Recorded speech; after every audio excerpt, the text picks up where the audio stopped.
You stand on the ridge beside warriors who once called you a stranger. The katana in your hand is no longer just a weapon.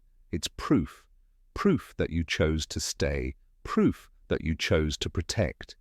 In the valley below, the Mongol army begins its advance under a dim, heavy sky.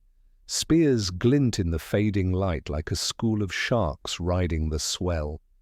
Your breath slows, your eyes do not blink.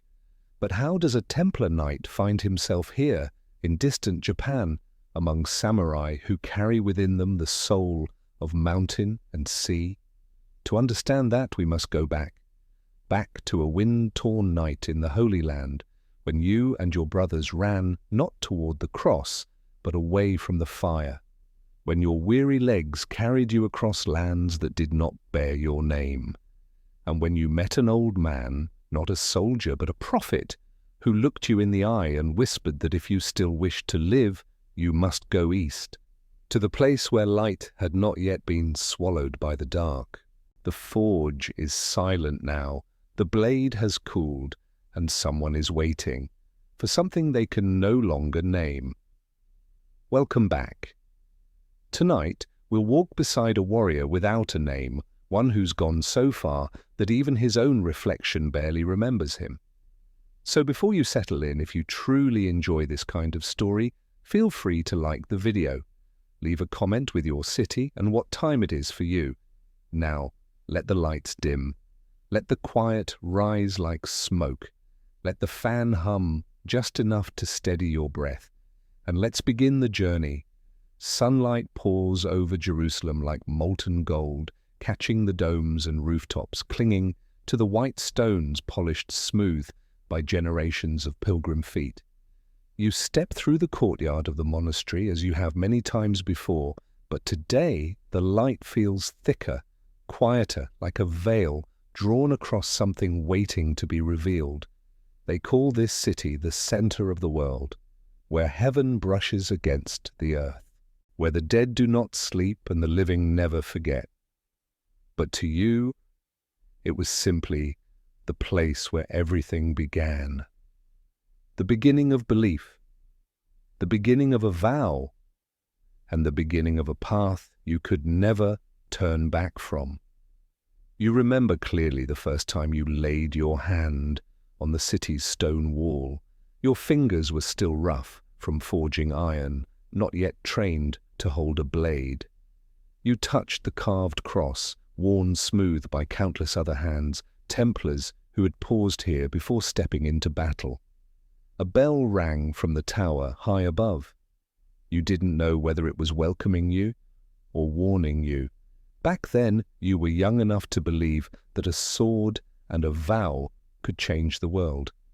But Jerusalem was already old, and those stone walls bearing the Holy Cross had witnessed too many oaths crumble beneath dust and blood.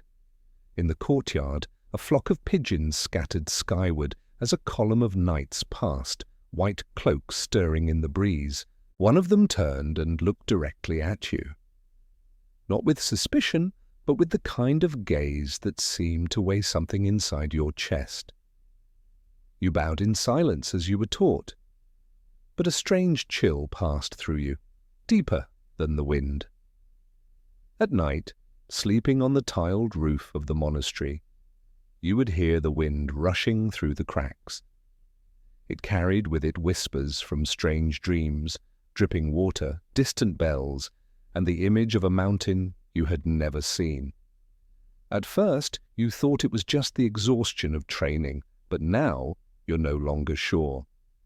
One day, while polishing your sword in the chapel, you noticed a faint scratch on the blade, a mark you swore had never been there before.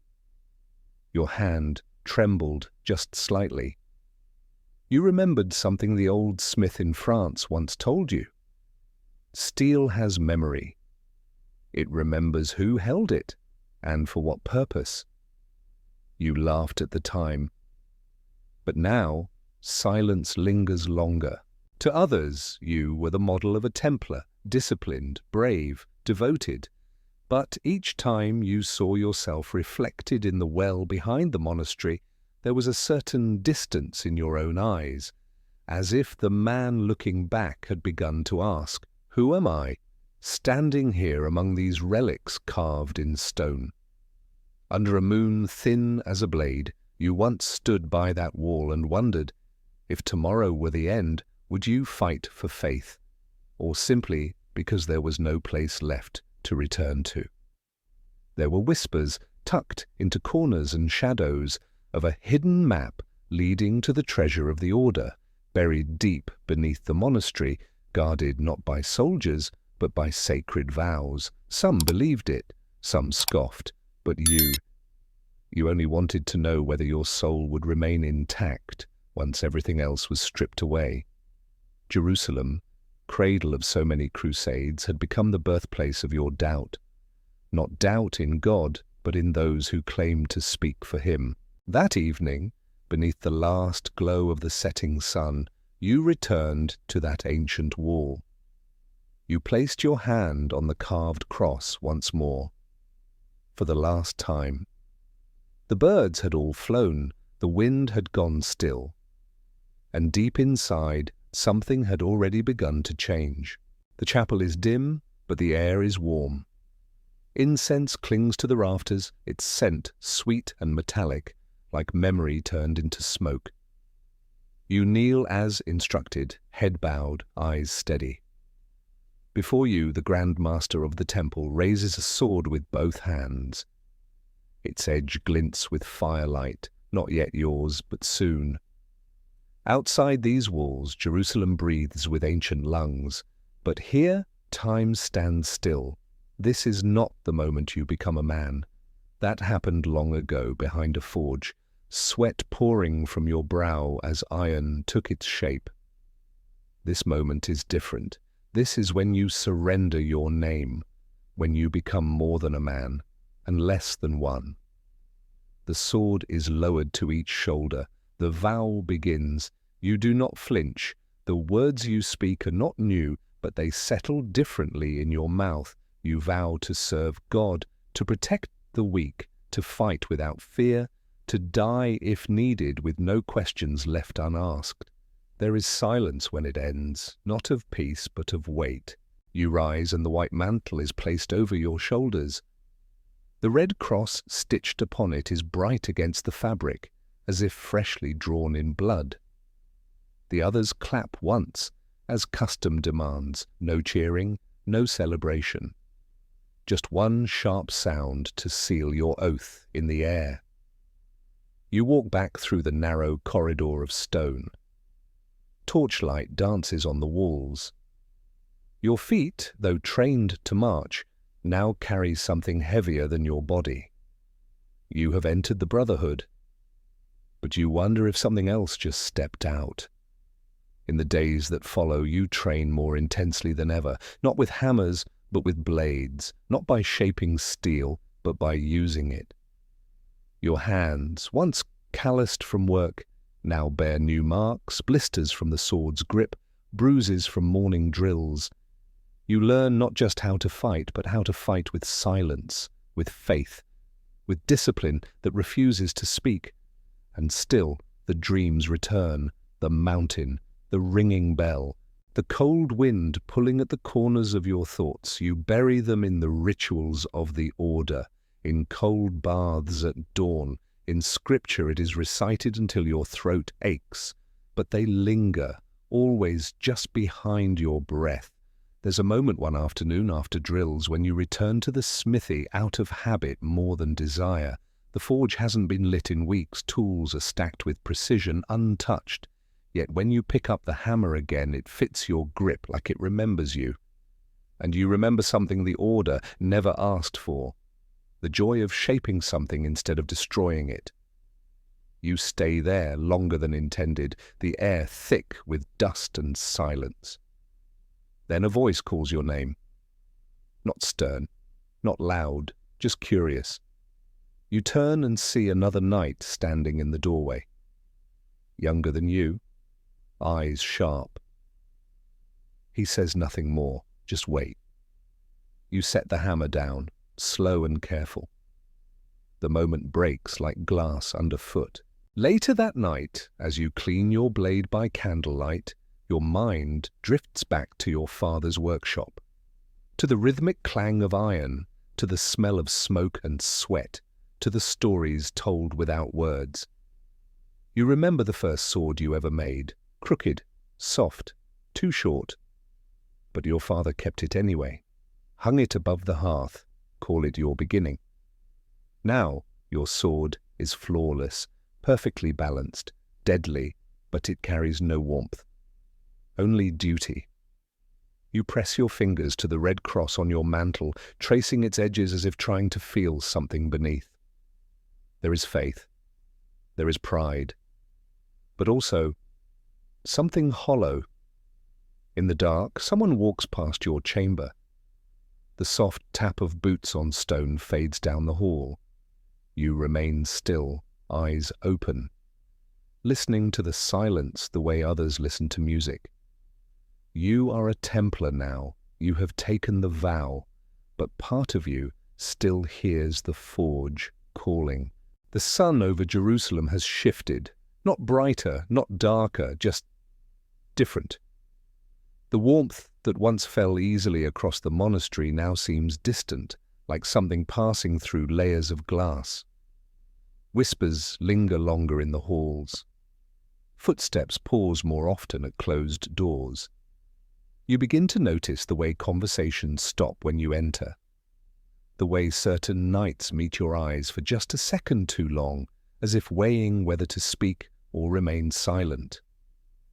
At first, you tell yourself it's nothing, that you are imagining things. But each passing day feels like a thread being tugged, slow and deliberate. During a ride to the outskirts of the city, you pass a merchant caravan stopped at a spring. One of the traders, a man with sun-blackened skin and silver bangles on his wrists, nods to you and says, almost in jest, that the Templars seem heavier with gold than with God these days. You say nothing, but the words follow you home like dust in your cloak. That night, over dry bread and thin stew, a younger brother in the order mutters under his breath that no man should die to protect secrets hidden beneath stone. Another warns him to watch his tongue, and the silence that follows is louder than the argument would have been. You begin to remember pieces of conversations from earlier days, phrases spoken with a shrug or behind a smirk.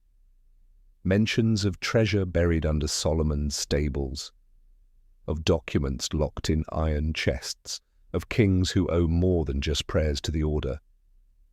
It never seemed important before. Now it refuses to leave your thoughts. One morning, you're sent to deliver a scroll to a senior knight in the western tower. The chamber door is ajar. Inside, two men speak in hushed Latin.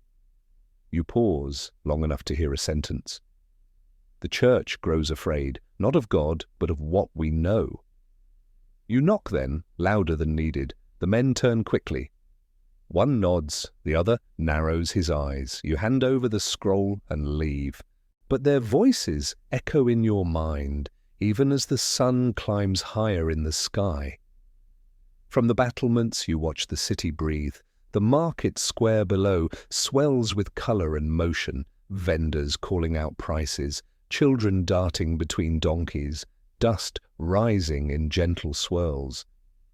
Life continues as always, but from here it feels like watching a memory play out. In the training yard, the drills grow sharper, faster, less about defensive faith and more about control, about order. The kind of order that does not ask questions. You follow commands, you stay silent, but a part of you is watching, recording, weighing what cannot be said aloud. One evening, an older knight, a man you barely know, joins you at the well.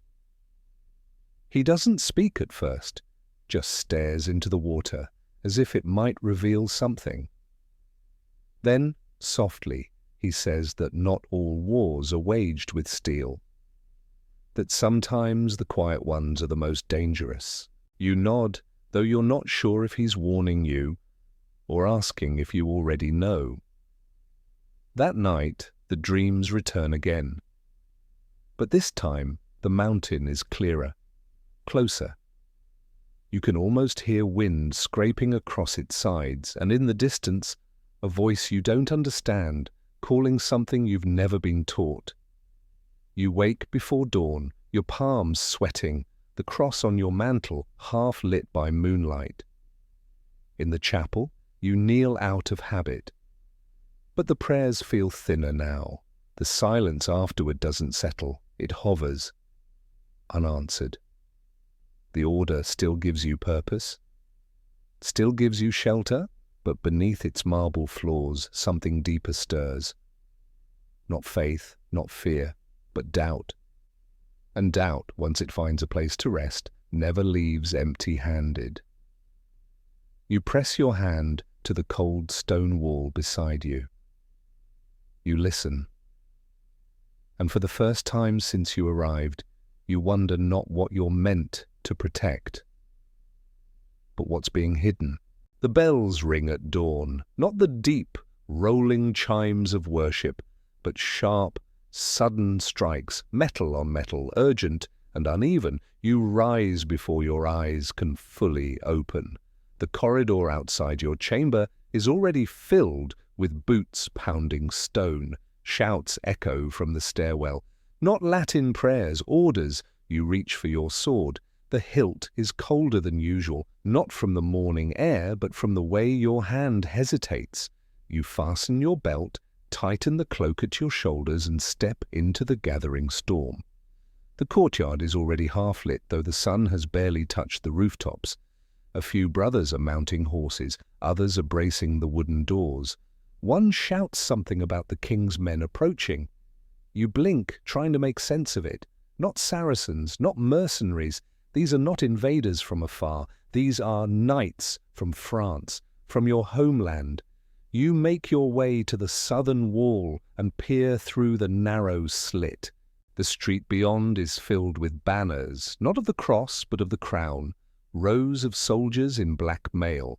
A bishop rides at their centre, flanked by men in gleaming armour. Their formation is calm, not an ambush, a sentence being carried out. Someone near you whispers that Grand Master Jacques de Molay has been arrested. Another claims half the leadership was seized in their sleep. You don't know what's true, only that everything once solid now shifts underfoot. A horn sounds from the outer gate. Demands are shouted in formal tones. Papers are raised, seals glint in the light. They say this is an official act, approved by the Pope himself. Your blood turns, not from fear, but from betrayal. In the chaos, you see one of the younger knights trying to flee through a side passage. He stumbles, falls. Another brother grabs him by the cloak and drags him back in, not out of cruelty, just instinct. Survival no longer means holding the wall, it means not being seen. Smoke begins to rise from the lower quarter. Somewhere someone has lit a warning fire, but it will not reach far enough. The order is being dismantled, not by siege, but by signature. You're ordered to take your post, to hold, to wait, but your feet carry you elsewhere. Toward the archive chamber beneath the chapel. There, hidden behind rows of ancient scrolls, a stone hatch leads to the drainage tunnels. Few know about it. Fewer speak of it. You hesitate. Then you hear the first scream, short, sharp, quickly silenced. The blood has begun to spill, not on the battlefield, but here, in alleys and courtyards, on stone consecrated by vows no longer honored. You descend into the narrow dark, footsteps muffled by centuries of damp. Behind you, the weight of crumbling truth falls heavy. Ahead, the tunnel stretches into shadow. You follow it. Not because you know where it leads, but because the light has disappeared behind you. As you crawl through the final passage, grime soaking into your robe, you begin to understand something the order never said aloud. The greatest danger was never what lay outside the gates. It was always what could rise from within. You emerge into cold morning air beside the river. The Seine moves slowly here, as if burdened by the names it has carried. Blood already darkens one patch of the water. You don't know whose. It no longer matters. You strip the mantle from your shoulders, fold it carefully, place it beneath a stone near the bank.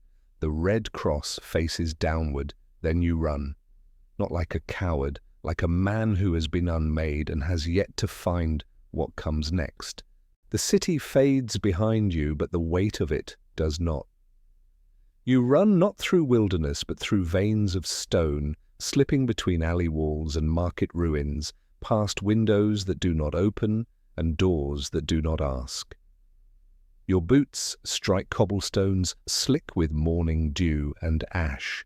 Paris is burning, not with flame, but with silence, an eerie stillness spreading in rings from the heart of the purge. The order is collapsing in chambers, in cells, in parchment, sealed with a ring that once meant trust. You keep moving, turning corners without thinking, pulled more by instinct than direction. Behind you, faint shouts bounce between rooftops. Somewhere, metal hits metal. Somewhere else, a child cries out, then goes quiet. You reach the outer wall as bells begin to toll again. Not in mourning, in warning. Each strike sends a tremor through your spine. You glance up and see smoke rising behind the towers of Notre Dame. The sky has turned the color of copper.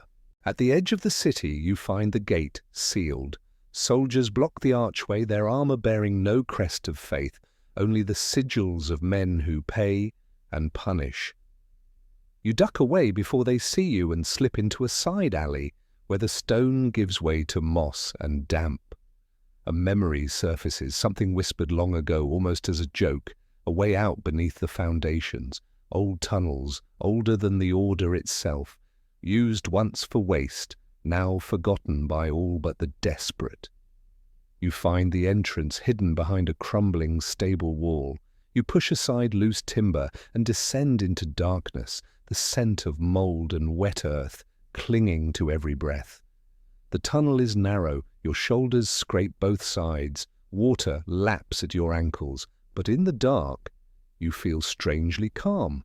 No prayers, no oaths, just stone and breath and the sound of your heartbeat steady and alive. You pass ancient carvings etched into the walls, symbols older than Latin, shapes worn smooth by time. You don't know their meaning, but their presence comforts you, as if someone, long before you, also walked this path alone. You reach a bend where the tunnel splits. One way leads toward the river, the other into more shadow. You pause, then choose the deeper dark. Not because it's wise, but because you are not ready to see the sky again. Not yet. Hours pass, or perhaps only minutes. Time stretches thin in places like this. You walk, crawl, and sometimes wade through knee-deep pools. Once you slip. Your hands hit stones slick with moss. You laugh, low and bitter. Eventually, a thin shaft of light appears above. A grate. You climb toward it, muscles aching. Pushing aside the rusted bars, you emerge into a thicket just beyond the city wall. The forest here is sparse, the trees crooked but free. You inhale air that carries no incense, no blood, no dust from old tomes. Only leaves and the distant sound of birds. You do not know where you are going, only that you cannot return. The name you carried is now ash, the mantle buried. The vows broken not by you, but by those who turn them into chains. You walk deeper into the green, boots sinking into soft earth. A brook cuts through the underbrush, babbling with no need for witnesses. You kneel beside it and wash your hands. The water runs red, then clear. For the first time in days, you sit. The weight of silence wraps around you, but it does not crush. It steadies. You look to the east, not because you know what lies there, but because everything else has already been swallowed. The road beyond the forest does not begin with a sign or a path or even a name. It begins with dust, with the wind rising at your back, carrying the last echoes of a world you can no longer return to. You move quietly through the countryside, avoiding villages, speaking to no one. Your beard grows, your hair mats beneath a hood of coarse wool. Bit by bit, the knight disappears. In his place, a traveller, a figure made of silence, moving eastward beneath an open sky. You trade what little you carry for food, for water, for the plain robes of a pilgrim. You strip away the leather, the chainmail, the heavy boots. In their place, sandals worn thin, a staff cut from an olive branch, and a bundle of rations tied with twine. When asked, you give a name that is not yours. When pressed, you say nothing at all. In the eyes of others, you are a wanderer, a man who seeks no glory, just distance. The desert greets you like an old truth. Its breath is dry, but it does not lie. The sun here does not conceal. It scalds. It strips. The wind whispers in tongues older than scripture, carving the dunes into shapes that feel familiar in a way you cannot explain. At night, you bury your feet in the cooling sand, feeling the heat leave your bones. The stars are harsh and brilliant. You remember childhood stories of shepherds led by stars, of prophets who heard the voice of God in empty places. Here, you hear only your own thoughts. But even that begins to change. You learn to move by the shadows of rock, to drink from wells hidden beneath scrub. You learn the names of no one but the shape of every safe horizon. Sometimes, from a distance, you see caravans crossing the basin, merchants, soldiers, sometimes other pilgrims. You wait until they vanish. You do not yet trust the world to recognize what you have become. In a ruined temple half buried by sand, you find shelter one evening. The columns are broken. The gods once honored here have long been forgotten. But the wind still speaks through the stone, humming low and steady. You lie back against a fallen slab and dream without fire or sword for the first time in weeks. When you wake, the sky is pearl grey. A soft light, not yet dawn.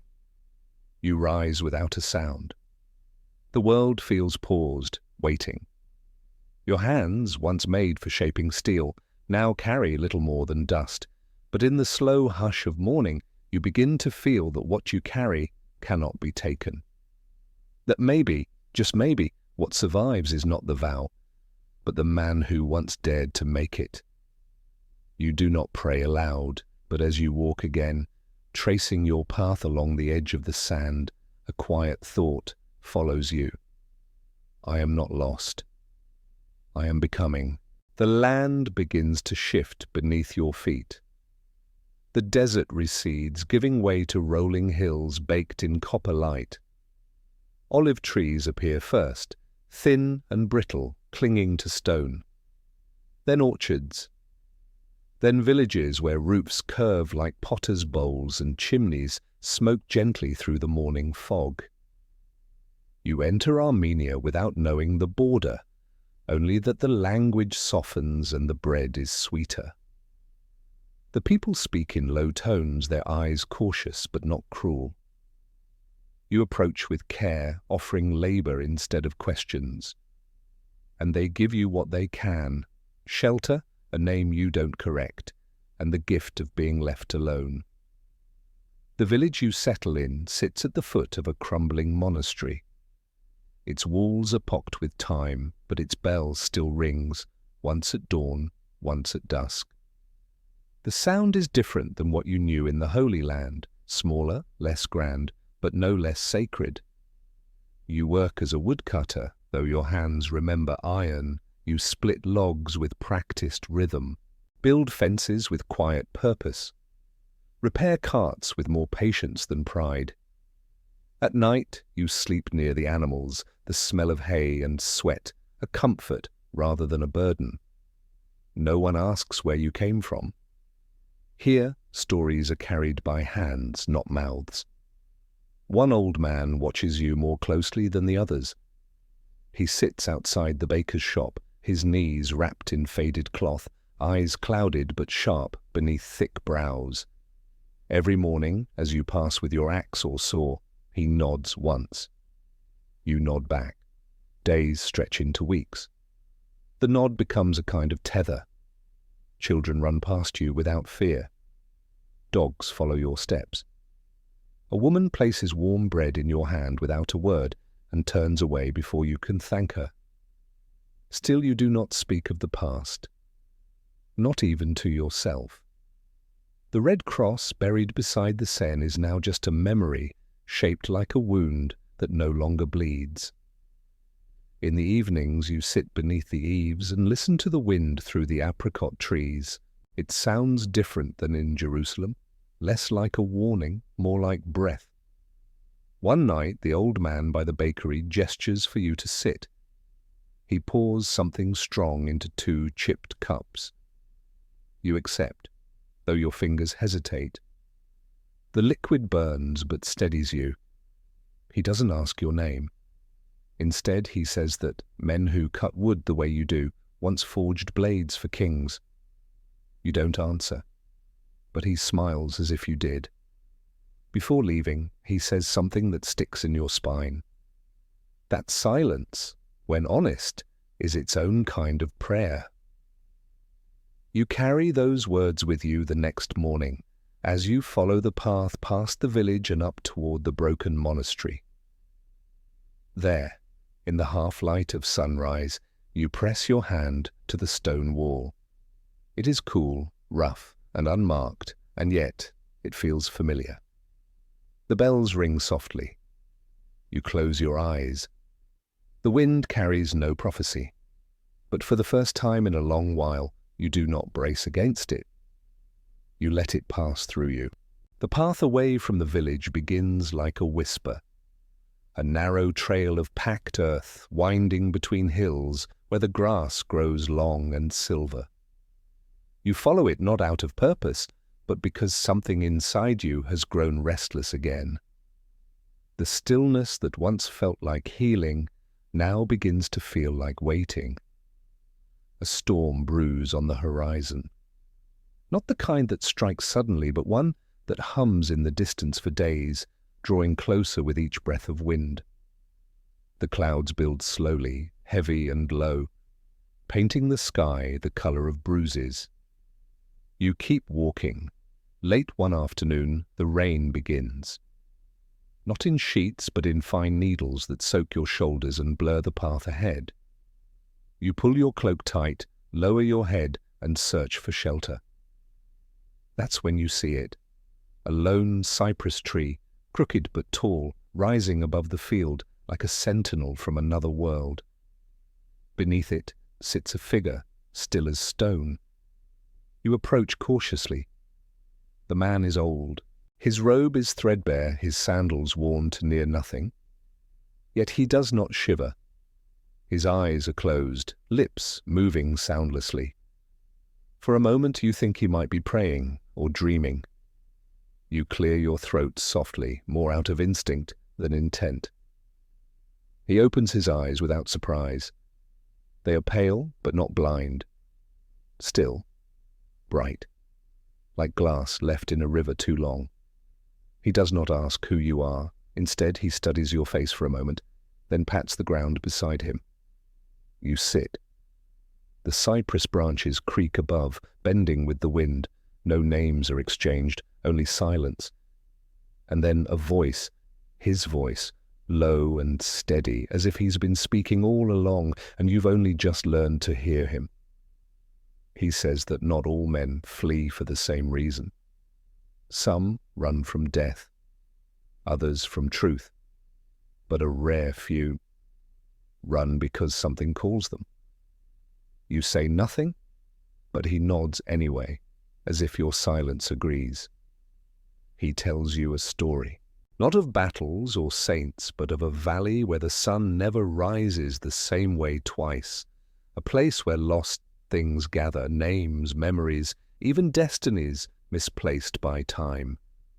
He says the valley lies far to the east, beyond deserts that remember every footprint and mountains that dream in fire. You ask him how he knows. He smiles, tilts his head toward the sky, and says that not all prophecies come in visions. Some arrive as questions that won't leave. Then, without pause, he tells you to go east, not as a command, not even as advice, but as a simple truth, spoken gently. If you still wish to live, he says, truly live. Then walk where the sun escapes, toward the edge of the map where your name has not yet been written. The wind stills for a breath. The tree above seems to hold its breath with you. You look at him. Try to ask who he is. But he's already closed his eyes again, as if the conversation was never spoken aloud. You leave before the rain stops, not because you fear him, but because you know that staying longer would change something you're not ready to face. As you walk away, you do not look back, but you feel the weight of his words settle behind your ribs like an ember. East. Not for escape, but for becoming. You walk for days with the rising sun always ahead, though the sky never looks the same. Some mornings it is clear and sharp, like polished glass. Others, it hangs heavy with clouds that drift low enough to touch your shoulders. The land flattens, then swells, then falls away again, like the breath of something ancient just beneath the soil. The trees vanish, then the hills. What remains is a vast open sea of grass, stretching so far that the horizon becomes a rumour. This is the steppe, the great breath of Central Asia, where colours shift like thought and time moves at the pace of wind. Your feet find rhythm without effort. The path is no longer a line, but a direction. The fields bloom blue and violet in the morning, then fade to gold by afternoon. Herds of wild horses run in the distance, their hooves silent beneath the sky. You watch them pass without fear. You feel no need to follow. At night, you light no fire. The stars are too close, too bright, as if watching. The air smells of stone and wild thyme. The silence is different here. Not the hush of solitude, but the kind that listens back. Now and then, you pass scattered yurts tucked into folds of the land, round tents with smoke rising gently from their tops. You keep your distance, and they let you be. Sometimes a child waves. Sometimes a shepherd dog barks once, then returns to its flock. You meet no threats, only questions. One evening, as the sun sinks into the far grass, you come upon a caravan resting by a stream. They are traders, faces sun-browned, laughter easy. They invite you to sit.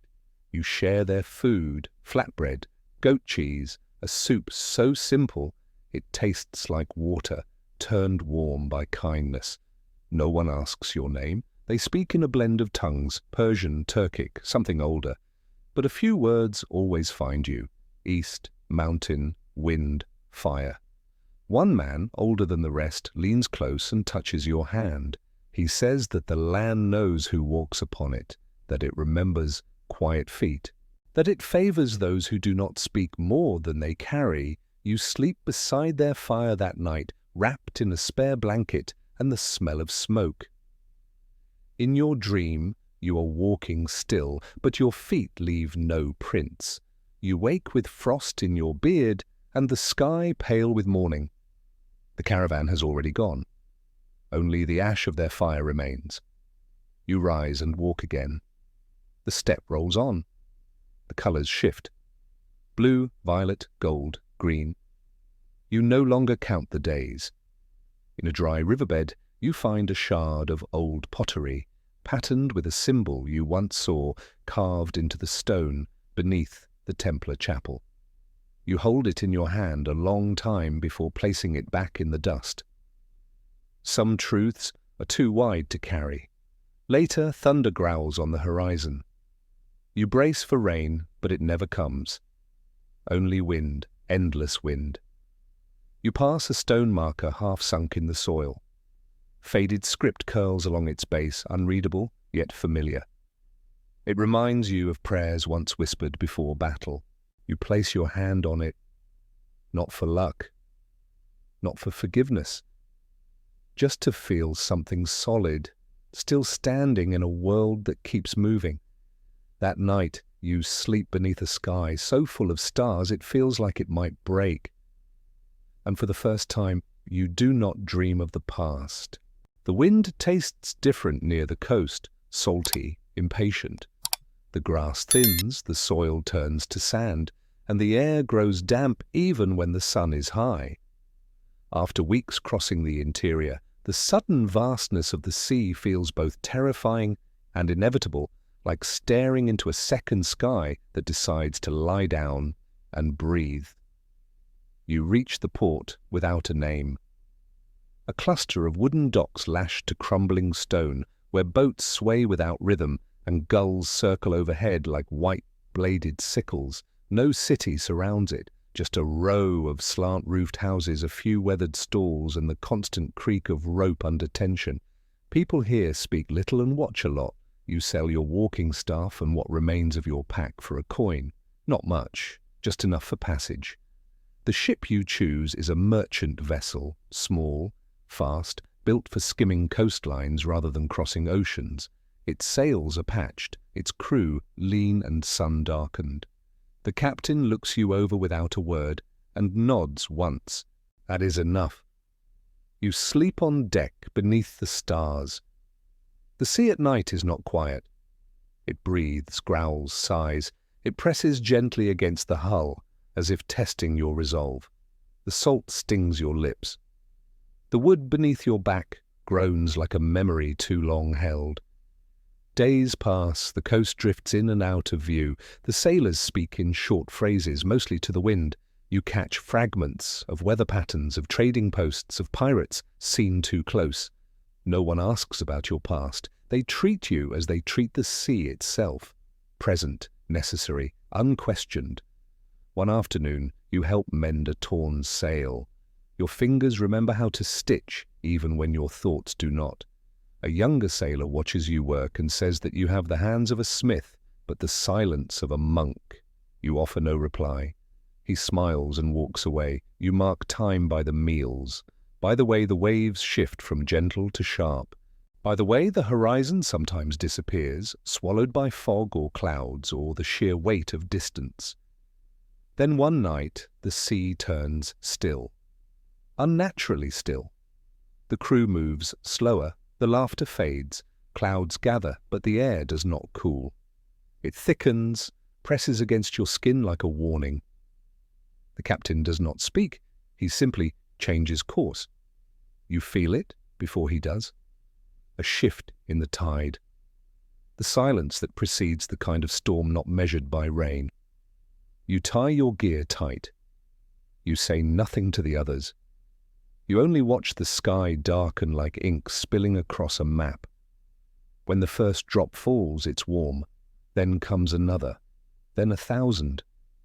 Wind rises in a sudden gasp, slamming into the sails like a voice finally released.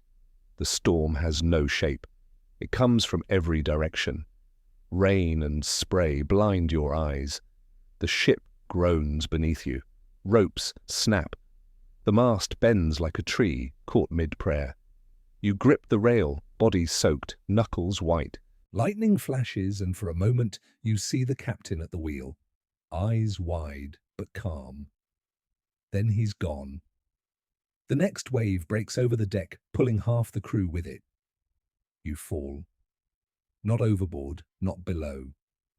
Just down. Into the hull, into darkness, into the sound of wood screaming against wind. You lose sense of time, of place.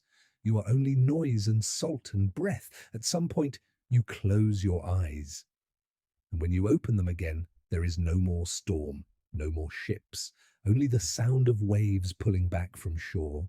You are lying on your side. Sand sticks to your face. Your mouth tastes of blood and sea. You turn your head and see them, A group of men in strange armor, standing in silence, watching, swords at their sides, banners you do not recognize fluttering behind them. Samurai. Your breath is ragged. Each inhale drags salt into your lungs. The sand beneath you shifts grain by grain, as if the earth itself isn't sure whether to claim you or let you go. The waves hiss behind you. The world is tilted slightly sideways. You raise your head. The pain is dull, not sharp, not fatal. Your limbs respond, but slowly, as though they belong to someone else. You taste iron. Your tongue is thick, but your heart still beats. The samurai do not move, not at first. They stand like statues carved from wind and water, their armor catching the morning sun in flashes of bronze and lacquered black. One of them, taller than the rest, with a crescent-shaped crest upon his helmet, steps forward. He speaks. The words mean nothing to your ears, but his tone is neither hostile nor warm. You try to sit up, and he gestures, not for you to rise, but to remain. A younger warrior behind him, barely more than a boy, shifts his stance, as if unsure whether to draw his blade or offer a hand. You lower your eyes, not in submission but in acknowledgement. You are a stranger here, a shadow pulled from the sea. The sand clings to your skin like ash. They confer briefly. Then two of them step forward. One tosses you a water skin.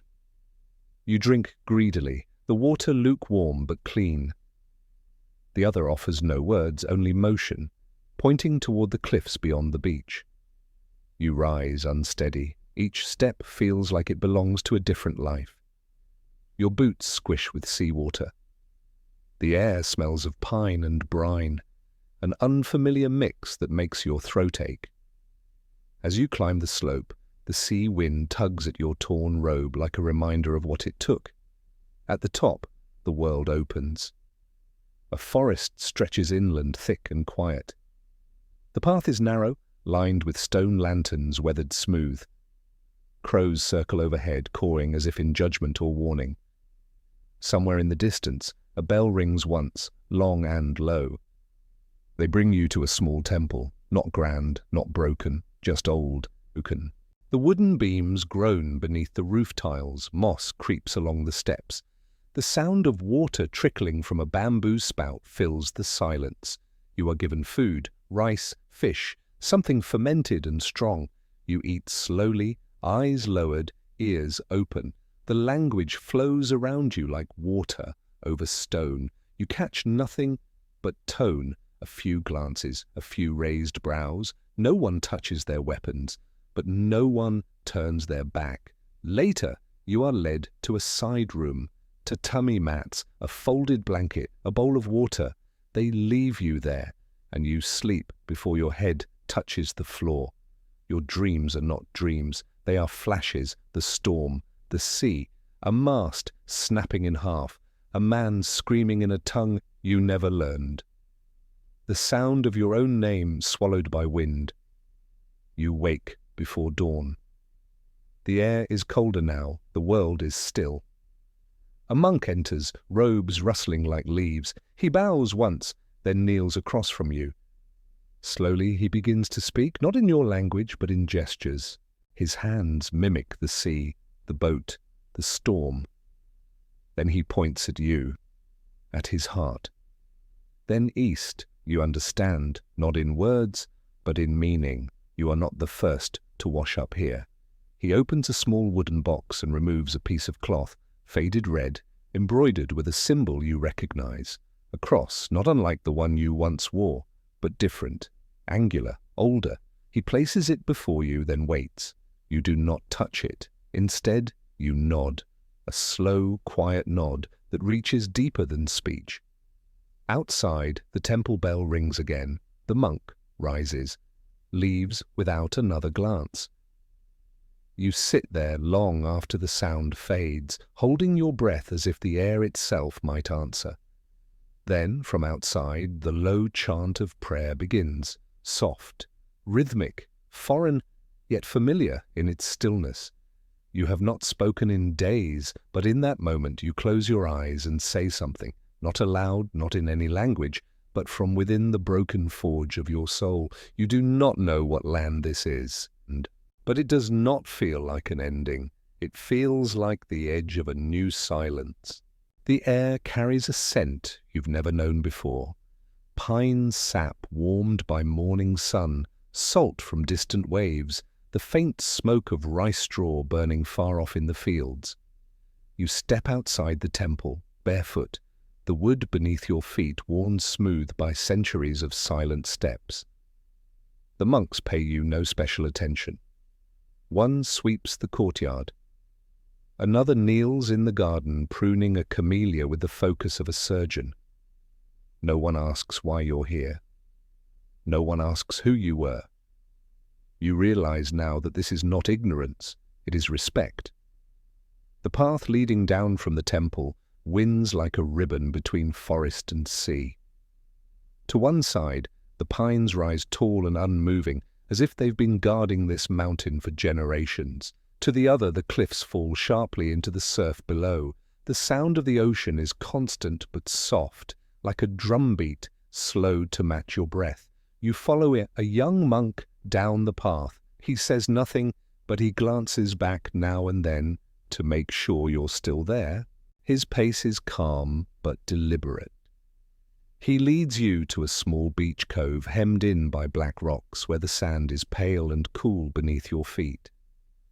There is a small wooden structure just above the tide line, no more than a hut, really, but its beams are carefully joined, its roof neat, its presence intentional. This, the monk gestures, is for you. You bow not out of habit, but out of something older, gratitude, perhaps, or awe. He bows back, then leaves without a word.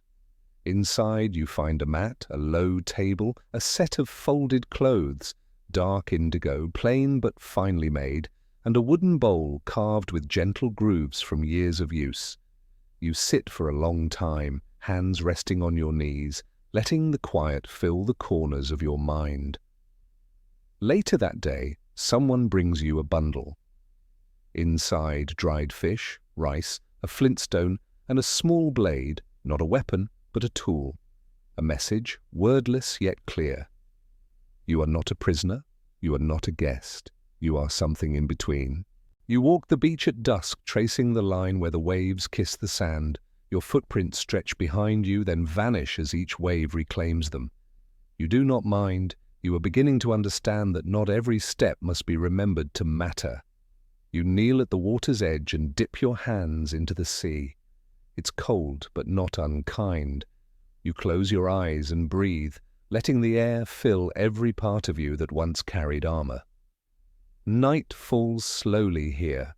The stars appear one by one, not all at once. The moon rises pale and steady, and somewhere far inland a flute begins to play. You cannot see the player. You do not know the song. But it finds you anyway. The wind shifts. You smell cherry wood smoke and hear the faint clack of bamboo wind chimes. They do not ring like church bells. They do not demand. They suggest. You sleep that night with your hands folded on your chest and your heart steady. No dreams, no storm. Only the sound of waves retreating again and again, never taking more than they give. In the morning, you rise with the sun. No one wakes you. No bell tolls. But your body knows. It is time. You open the door to your hut and step into a world that does not know your name and does not need to. And for the first time since the Seine ran red, you do not feel like a man who is hiding. You feel like someone who has survived. The days pass like waves, gentle, regular, leaving no trace except the feeling of being carried.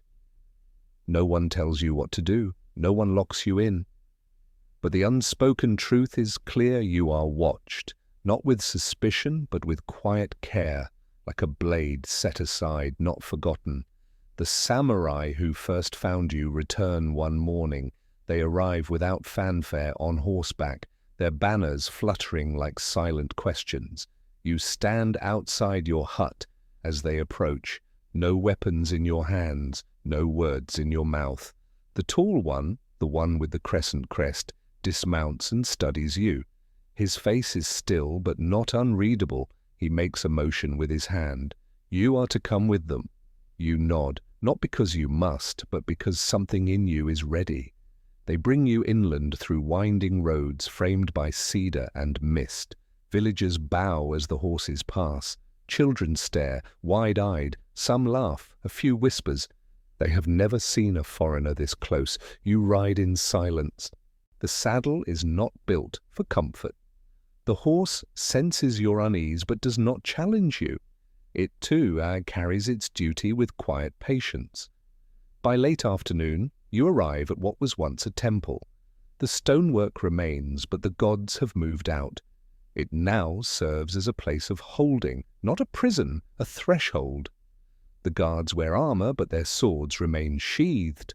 They show you a room with tatami mats, a wooden bucket, and a screen for privacy. There are no locks, but the implication is clear. You are not free, and yet you are not afraid. At night, you hear the guards speak around the fire. You do not know their words, but their tones rise and fall like waves across stone. Sometimes you catch your name, or what they've decided to call you. They say it with curiosity, not anger. You sleep with one hand beneath your head, not because you expect danger, but because the habit has not yet faded. In the morning, you wake before the sun. Step outside, breathe in fog and wood smoke. A bell rings somewhere distant, low and clear.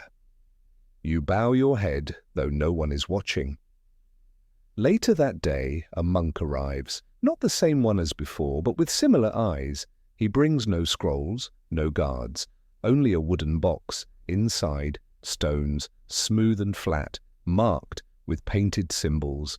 He places them between you, then begins to teach. Not your language, not his, but something in between, symbols, gestures, patience. You listen, you mimic, you nod, you are learning again. That evening they give you a brush and a slab of ink. You dip the bristles and copy what you've seen. Your hand, once trained for the weight of a sword, now moves with care across paper. The strokes are crooked, but they breathe. The samurai return on the fourth day, this time fewer of them. They watch as you practice with the monk. One of them smiles, brief, barely there, but it is enough. You bow deeper than before. They do not bow back, but they see you. You are not yet trusted, but you are being seen. That night, you sit beneath the eaves and watch the wind stir the leaves of a ginkgo tree. Its branches shift like thoughts too old for words.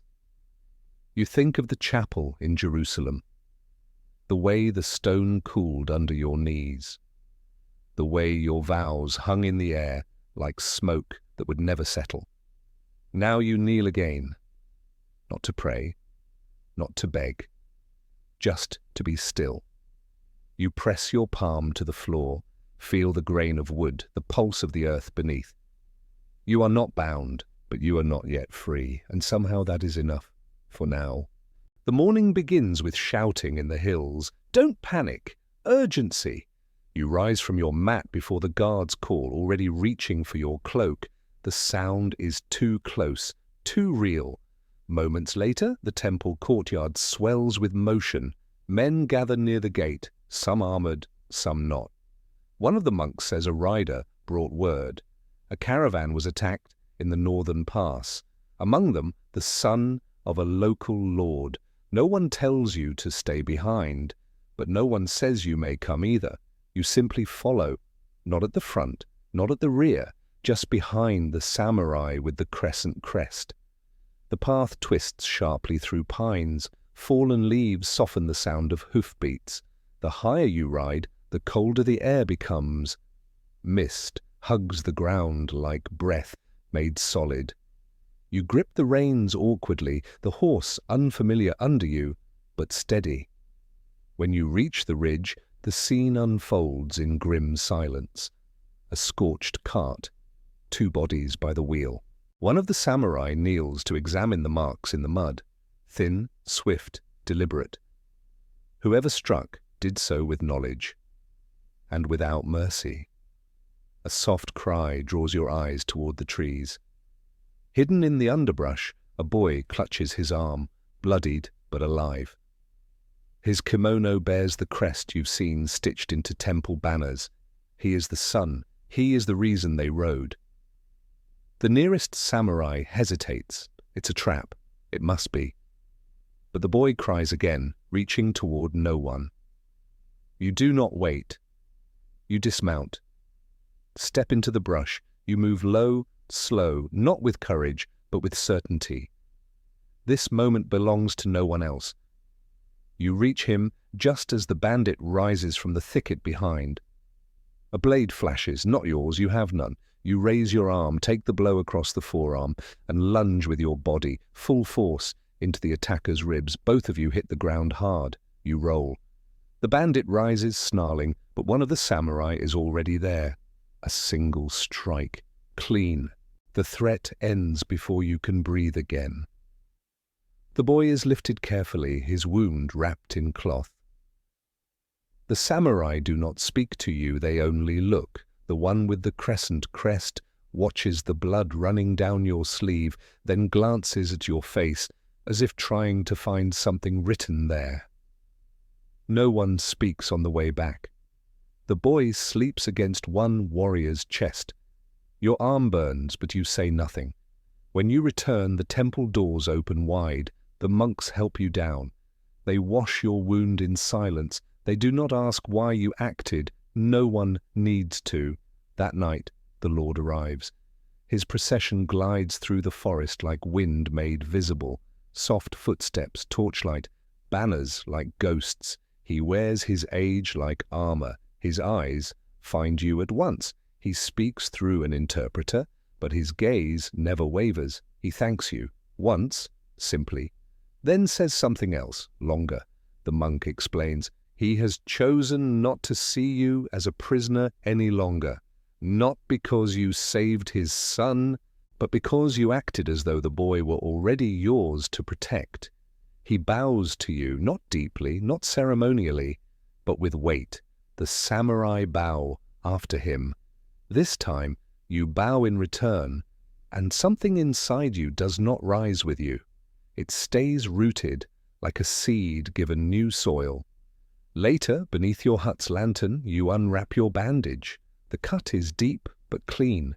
You touch it lightly. It stings, but it does not tremble. You sleep that night with your hand across your chest, the wound pressing gently against your heart. You no longer dream of waves. The season turns. You feel it not in the air, but in the sound of footsteps on temple stone. Quieter, heavier.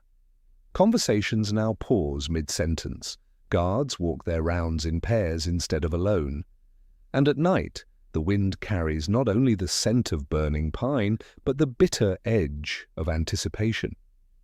You're sharpening a wooden blade one morning, an exercise, not a weapon, when one of the samurai approaches. He does not speak. He merely tilts his head toward the mountain path, then turns to walk. You follow. At the ridgeline, he points. Far across the valley, silhouetted against the pale horizon, are horses, dozens, maybe more. At first, they are motionless, then they shift, riders scanning the slope, scanning the trees. They do not bear the colors of any local clan, no crescent crests, no temple markings, just dark shapes, heavy with distance. You squint, and for a moment, the breath catches in your throat. Their armor is foreign, leather and iron. Their bows curve like scythes. Their horses are stocky, fast. The way they ride, low in the saddle, eyes scanning like wolves, reminds you of tales once whispered in Jerusalem. Mongols. You hear the name later, spoken behind paper walls, not shouted, not even stated as fact, but breathed like the name of a storm still beyond the horizon. The elder monk reads aloud from a scroll, his voice trembling slightly. Raids along the coast, villages swallowed overnight, ships sighted with red sails and horned prows. The war has arrived at the edge of the map. It only hasn't knocked yet. You offer to help, not with words. You know better now, but by action. You mend walls, you carry stones, you watch the training yard where the samurai practice in silence, blades striking air as if it, too, must be defeated. One evening you are handed a sword, not the curved beauty of a katana, a simple training blade. Its weight is wrong in your grip, lighter, faster, but your hands remember how to move. You swing, step, pivot.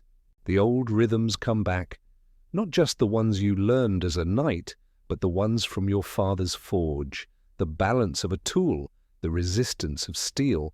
The youngest samurai watches you. His stance is skeptical, curious. He steps forward, raises his own blade. You bow. So does he. The first exchange is clumsy. He moves faster, but you know how to wait, how to draw the strike toward you. On the fourth pass, you meet his blade at just the right angle. Send it wide. Step in, not to strike, but to pause, hand extended. He stops, blinks, then smiles. The others nod from the sidelines, quietly, without ceremony, but it is the first time they have nodded at all. That night, as you wash your hands at the stream behind the temple, you notice the calluses returning, not from walking, from gripping a sword. It feels strange, but not wrong. In the distance, drums sound from somewhere beyond the trees, not loud, not near, but steady. You lift your eyes to the ridge. The horses are gone, but they will return. The forge stands at the edge of the clearing, humble in size, yet radiating a heat that reaches farther than its walls. Smoke curls gently from the chimney, mingling with the mist that rolls in each dawn. The blacksmith here does not speak much. His back is bent, his eyes half closed, but his hands move like prayer, precise, unwavering, slow. You do not remember how you first ended up beside him. Perhaps it was the day you repaired the temple gate and lingered too long near the anvil. Or perhaps it was he who gestured without speaking, offering you a pair of tongs and the space to stand.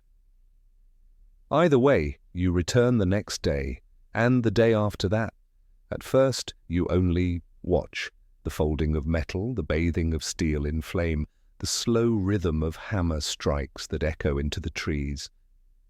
Then you begin to assist, turning the bellows, preparing the charcoal, arranging tools in silence. Your hands remember more than you expected. The weight of raw iron, the way heat hums just before the metal gives. You begin to understand the subtle difference between the forging of a sword here and the one you learned long ago. In the West, the blade is shaped with force, born from dominance, but here it is coaxed, persuaded from its raw form. It is not conquered, it is revealed. One evening, the blacksmith places a bar of folded steel in your hands. It is unfinished, raw, heavy with potential. He says nothing, but the meaning is clear. This one is yours. You work in quiet hours when the sky is soft and blue, smoke clings low. The monk who taught you symbols visits sometimes, offering tea and the occasional word you now understand. He does not ask what you are forging. He sees it already in your posture. Your blade begins to take shape, not in haste, not to fight, but to become. Each pass of the hammer draws more than metal from the heat. It draws memory, Jerusalem, the oath, the river, the fire, and beneath it all the sound of your father's voice calling across the forge yard, asking if the coals were ready. You etch no crest into the tang, no initials, no mark of any order. The only sign you leave is a pattern, subtle, within the folded steel, a ripple like water that never breaks. The first time you test the edge, slicing through a roll of straw, the blade moves without resistance. The monk nods, the blacksmith grunts, you simply exhale. The katana is placed in a wooden scabbard, wrapped in a deep brown cord. You do not wear it at first. You keep it near your door, leaning like a quiet guest, waiting to be asked to speak. But the air is changing again. Scouts whisper of camps near the river, of trees stripped for siege ladders, of horses that do not sleep. One morning, a child arrives at the temple gate, breathless. His village, 2 valleys away, is gone. Smoke still rises, no bodies remain. Only hoof prints, the samurai gather. This time, the glances they cast toward you are not uncertain. They are invitations. You dress not in armor, but in the clothes given to you long ago, indigo, worn at the seams, soft with use. You tie the scabbard to your belt. Your hands do not tremble. The blade rests easily at your side, not as an extension of your body, but as a reflection of what it has become. You kneel once more before the temple, not to seek blessing, not to ask for luck, but to offer something wordless to the silence that has carried you this far. You rise, step into the courtyard. The horses are saddled. The banners rise. The wind carries the faint scent of ash.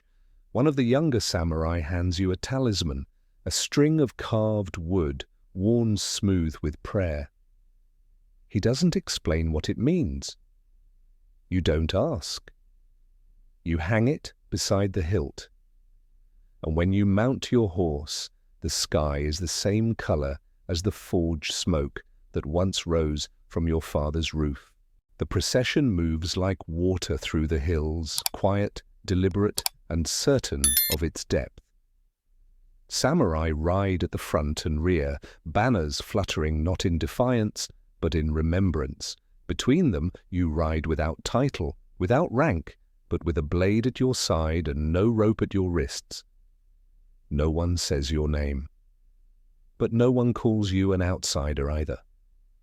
You travel through fields touched by frost, past rice paddies drained for winter, through villages where doors open just wide enough to glimpse lantern light and the eyes of children peering out. They do not fear you.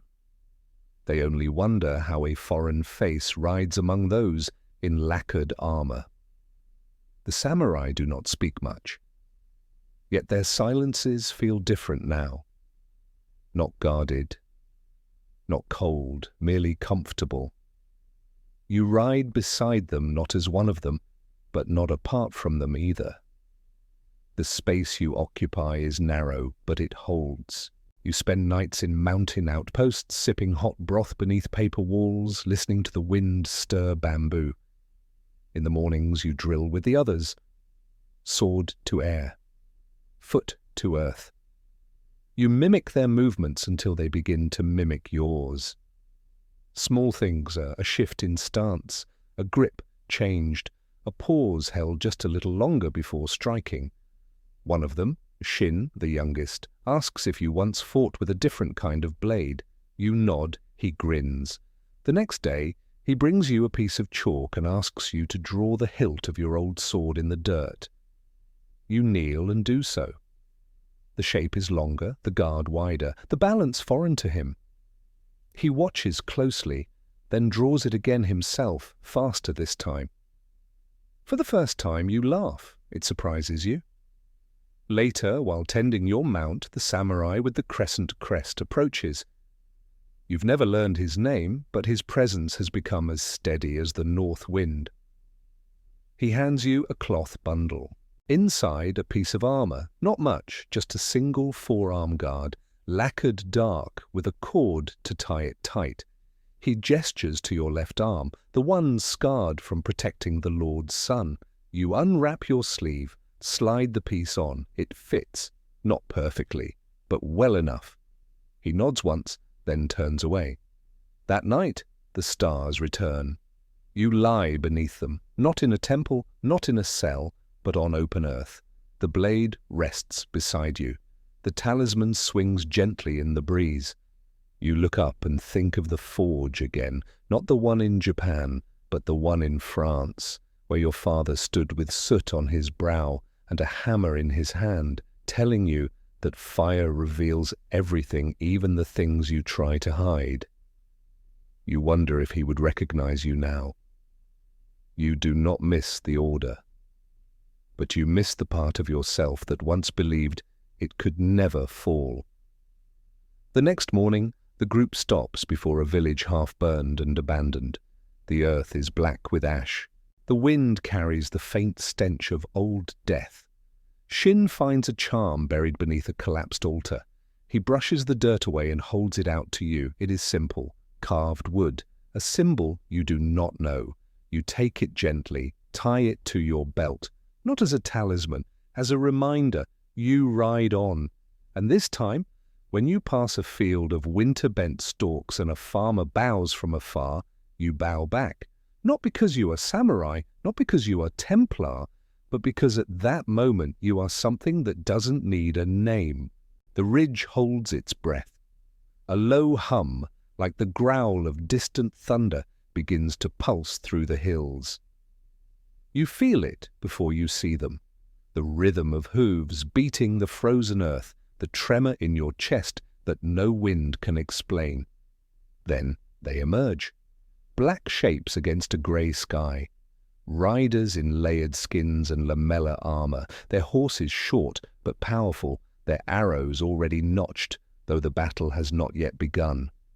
They move in lines that curve like a predator, circling a wounded animal. Each formation is a whisper of calculation. You know the stories, everyone does. Mongol scouts moving faster than news itself.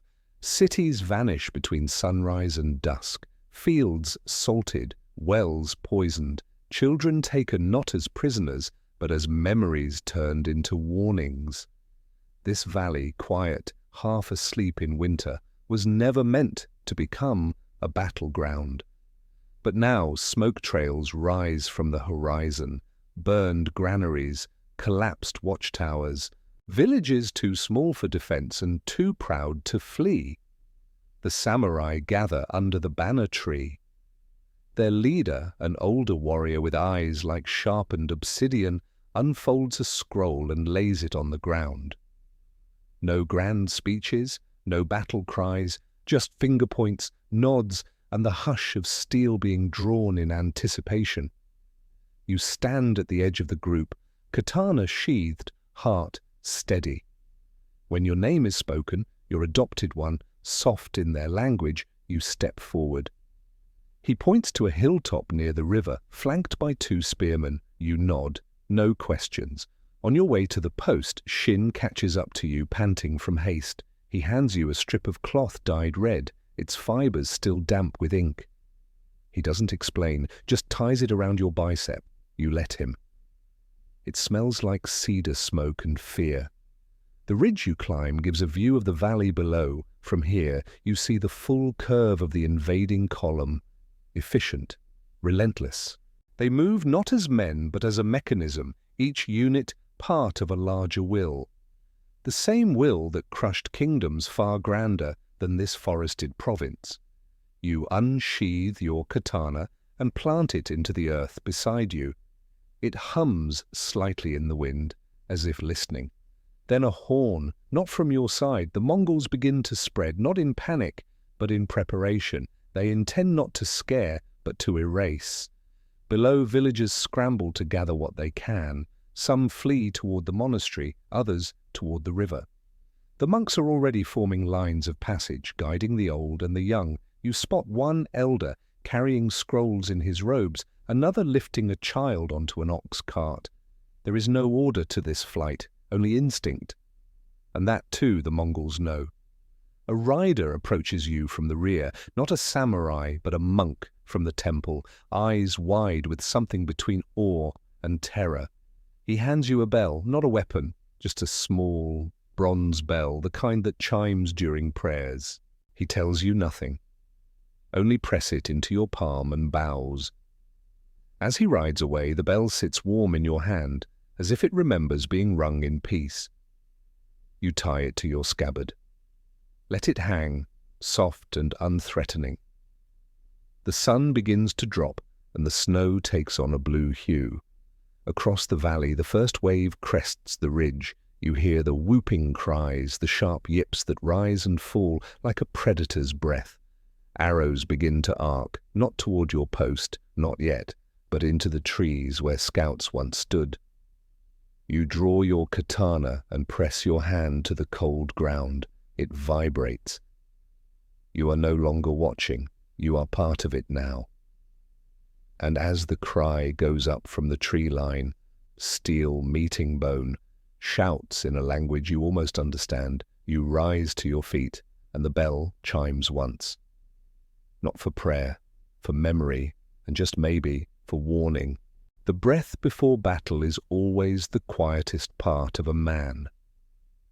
You stand beneath the cedar grove just west of the ridge, your back to the hill you once climbed as a prisoner. The katana rests in your hands, the blade polished not for ceremony, but for survival. Its edge carries no inscription, no holy seal, but you know its weight, you know its truth. This sword was not given lightly. It was placed in your care, not as a gesture, as a vow. The samurai form a crescent around the western slope. Each warrior chooses his place without command, as though they were trees repositioning their roots in anticipation of a storm. You hear them breathe, hear the soft clicks of armor being adjusted, cords pulled tighter, sandals scuffing the frost. Shin stands just 3 paces to your left, hands trembling ever so slightly. His blade is drawn, but his eyes flick toward you. You do not speak. Instead, you adjust your stance, wider, grounded, weight-centered. He sees it, mirror it, and his breath steadies. You feel the Mongols before you see them. The air tightens. Then, over the ridge, they descend like nightfall. Hooves carve the earth, sending up sprays of frozen mud. Arrows whistle overhead. A few land nearby, skittering across stone or embedding into tree trunks.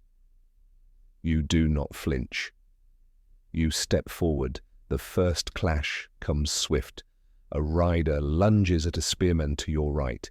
The spear shatters, but the attacker is pulled from the saddle by another waiting blade. Blood mists the snow. Someone screams, but not for long. Then they are upon you. Your katana moves as if it remembers things your mind cannot. Cuts do not follow plans. They follow breath. You parry a downward strike, pivot left, slash upward. Another rider, another clang, a dodge, a lunge. There is no room for thought, only rhythm. One rider dismounts and rushes with a curved blade, smaller than yours but fast.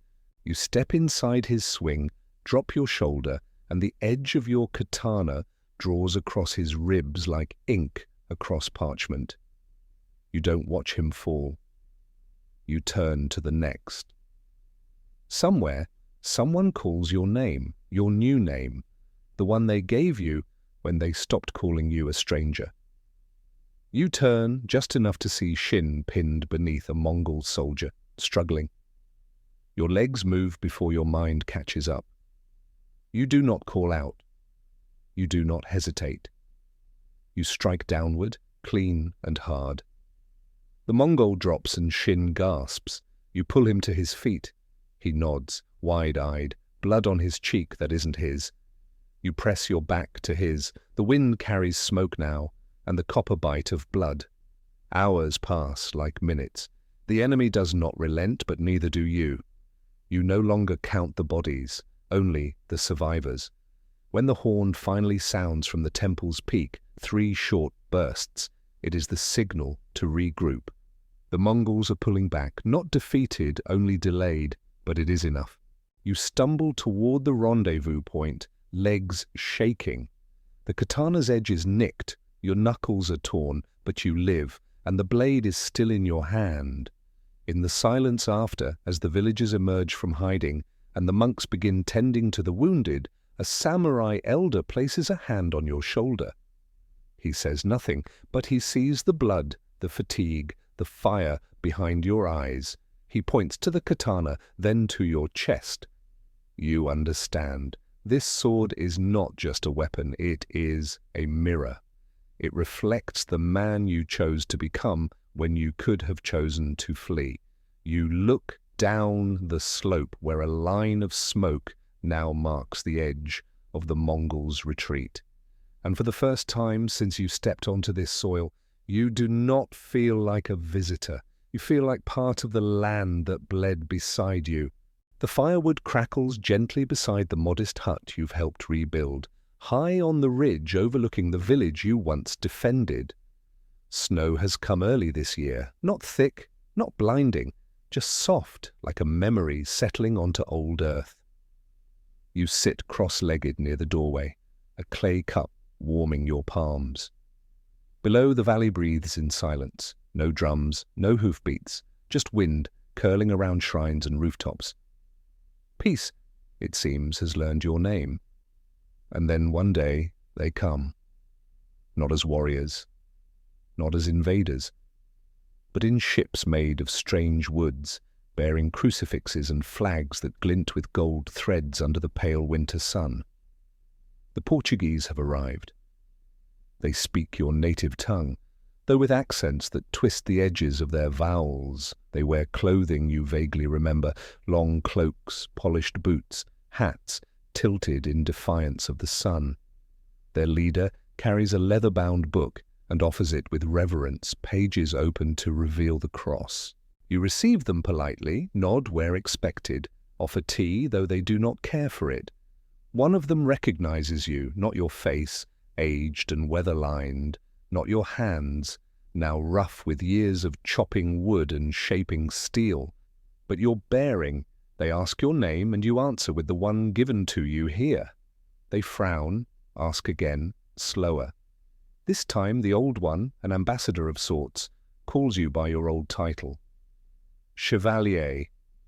You do not correct him, but you do not affirm it either. They tell you of Europe, of changes in the church, of wars and crowns and saints declared posthumously. They speak of cathedrals rebuilt, of relics found and lost again. They ask if you still carry the cross. You glance toward the small altar in your hut. It holds both a wooden statue of Cannon and a worn rosary nestled side by side. You do not answer with words. Then they offer you something you hadn't expected, a voyage home, a chance to return. Not to France necessarily, but to the remnants of the world you left behind. A new mission, perhaps? A new role.